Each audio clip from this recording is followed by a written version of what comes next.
Hi everyone, আপনাদের সঙ্গে আগেই শেয়ার করেছিলাম আমি একটা পিঙ্ক কালারের বোগেনভিলিয়া গাছের পটিং করেছিলাম।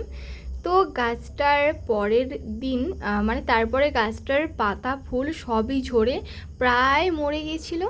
তো আমি যেহেতু আগে একটা গাছের সঙ্গে আমার এরকম হয়েছিল যে গাছটা মরে যাওয়ার পরে আবার 2 মাস পরে নতুন পাতা বেরিয়েছিল, সে কারণে কিন্তু আমার এই কনফিডেন্সটা ছিল যে এই গাছটিতে আবার নতুন পাতা আসবে এবং ফুলও ফুটবে। তো তা বলে এত তাড়াতাড়ি যে নতুন পাতা আসবে এবং ডাল হবে আমি সত্যিই ভাবতে পারিনি। তো আমার পটিং মিডিয়াটা এতই ভালো ছিল যে ঠিক 15 দিনে এই পাতাগুলো নতুন বেরিয়ে পড়েছিল এবং এটা 1 মাস পরের আপডেট দিচ্ছি যে এত বড় বড় ডালও হয়ে গেছে। তো আমি দেখে খুব খুব খুব খুশি হয়েছিলাম, মানে এই আনন্দটা জাস্ট আমি বোঝাতে পারছি না। আর দেখুন গাছের আর বাদ বাকি ডালগুলো যেরকম পুরো শুকনো মরা আছে, তো ওই ডালটাও ওরকমই ছিল। থ্যাংকস ফর ওয়াচিং, আজকের জন্য বাই।